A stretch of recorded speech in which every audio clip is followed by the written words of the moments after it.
नमस्कार। आज हम सूर्यकांत त्रिपाठी निराला जी द्वारा रचित राजे ने अपनी रखवाली की कविता को पढ़ेंगे और उसकी व्याख्या समझेंगे। राजे ने अपनी रखवाली की सूर्यकांत त्रिपाठी निराला जी द्वारा रचित यह एक उत्कृष्ट रचना है। इस कविता में निराला जी ने राजे के रूप में एक चरित्र को लिया है। यदि आज के समय के हिसाब से इस कविता को समझें तो राजे का चरित्र राजनेता, अभिनेता तथा धनाढ्य वर्ग पर बिल्कुल सही चित्रित होता है। इन्हें अपनी सुरक्षा का बहुत भय रहता है, अतः ये लोग अपनी सुरक्षा की विशेष व्यवस्था करते हैं।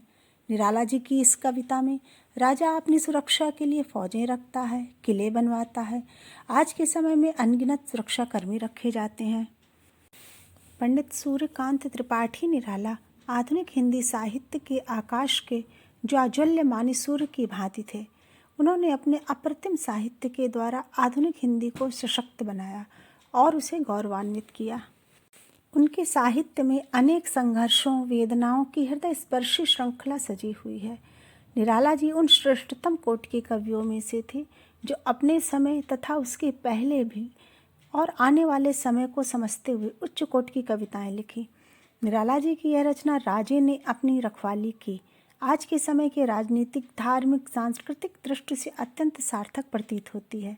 अतः यह कहना गलत न होगा कि निराला जी एक कालजयी कवि हैं और उनकी रचनाएं कालजयी रचनाएं हैं। चलिए राजे ने अपनी रखवाली की कविता को पढ़ते हैं और इसकी व्याख्या समझते हैं। राजे ने अपनी रखवाली की। यहाँ पर राजा को समझते हैं। राजा कौन होता है, उसका कर्तव्य क्या होता है।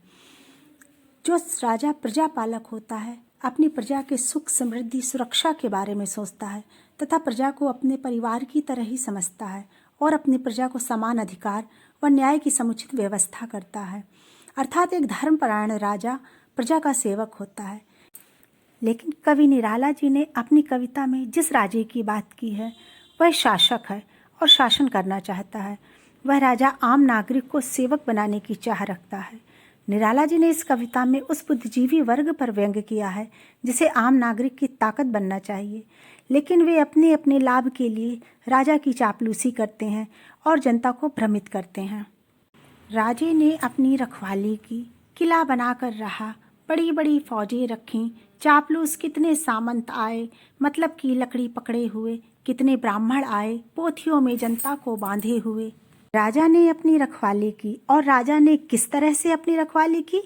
उसने अपनी सुरक्षा हेतु बड़े बड़े किले बनवाए व उसकी सुरक्षा हेतु बड़ी बड़ी फौजें रखीं। ऐसे राजा के दरबार में चापलूसों की भीड़ होती है। राजा के दरबार में जितने सामंत हैं सब उसकी चापलूसी में लगे हुए हैं। सब राजा की हाँ में हाँ मिला रहे हैं। कोई उसे उचित अनुचित की बात नहीं बताता। कितने ब्राह्मण आए, पोथियों में जनता को बांधे हुए। इन लाइनों में निराला जी उन ब्राह्मणों के बारे में कह रहे हैं जो ब्राह्मण अपना ब्राह्मण धर्म सही से नहीं निभाते। ब्राह्मण का कर्तव्य होता है कि वह राजा को उचित अनुचित में फर्क बतलाए। कवि यहाँ पर कहते हैं किंतु वे ब्राह्मण भी अपने लाभ के लिए तथा उस राजा को प्रजा का हितैषी बताते हुए पोथियों में ही आम नागरिक को भ्रमित करते हैं। यहाँ ब्राह्मण राजधर्म न निभाकर, सही बात न बताकर, उसके विपरीत शास्त्रों और पुराणों का भय दिखाकर जनता को भ्रमित कर रहा है, राजा के पक्ष में आने को विवश कर रहा है और राजा के शोषण की प्रवृत्ति का समर्थन कर रहा है। कवियों ने उसकी बहादुरी के गीत गाए, लेखकों ने लेख लिखे, ऐतिहासिकों ने इतिहास के पन्ने भरे, नाट्य कलाकारों ने कितने नाटक रचे, रंगमंच पर खेले। ऐसे राजाओं के यहाँ जो कवि होते थे जिन्हें राजकवि कहा जाता था, वे उसकी बहादुरी के गीत गाते थे, उसकी प्रशंसा करते थे, उसे उत्तम शासक बताते थे।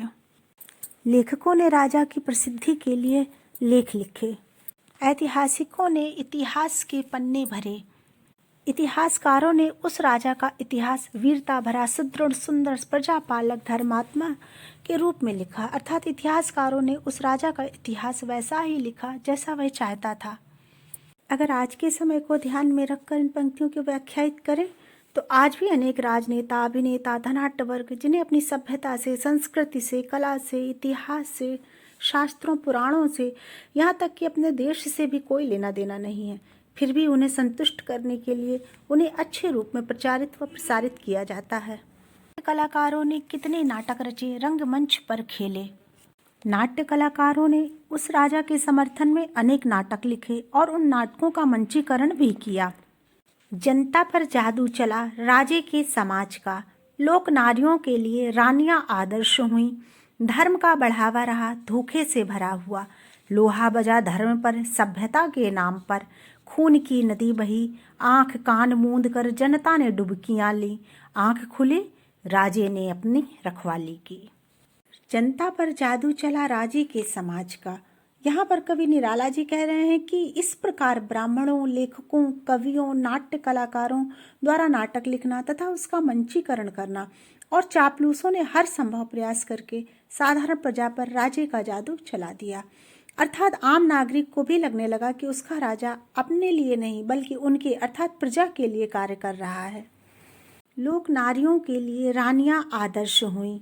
यहाँ पर कवि कहते हैं कि गांव में रहने वाली सामान्य स्त्रियां जो बहुत मेहनत करती हैं, गोबर के उपले पाथती हैं, लिपाई करती हैं, पुताई करती हैं, मजदूर स्त्रियां जो ईंट गारे ढोती हैं, पत्थर तोड़ती हैं आदि अनेक मेहनत के कार्य करती हैं, उन पर भी इसका असर पड़ा।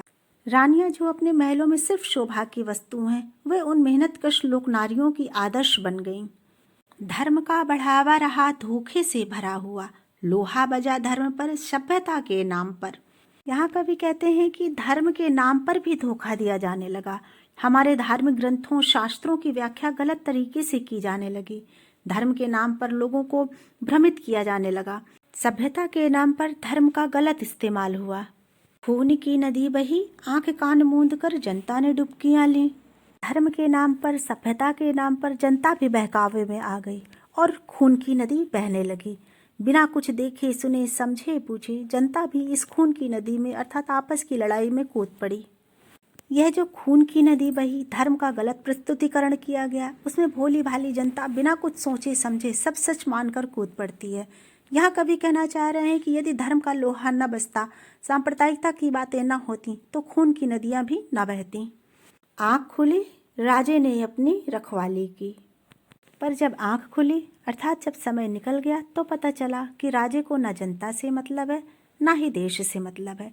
धर्म के नाम पर, सभ्यता के नाम पर, जाति के नाम पर सांप्रदायिकता फैलाने वाले राजे व उसके समर्थकों ने अपना स्वार्थ सिद्ध किया और इस प्रकार राजे ने अपनी रखवाली की और अपनी सत्ता कायम की।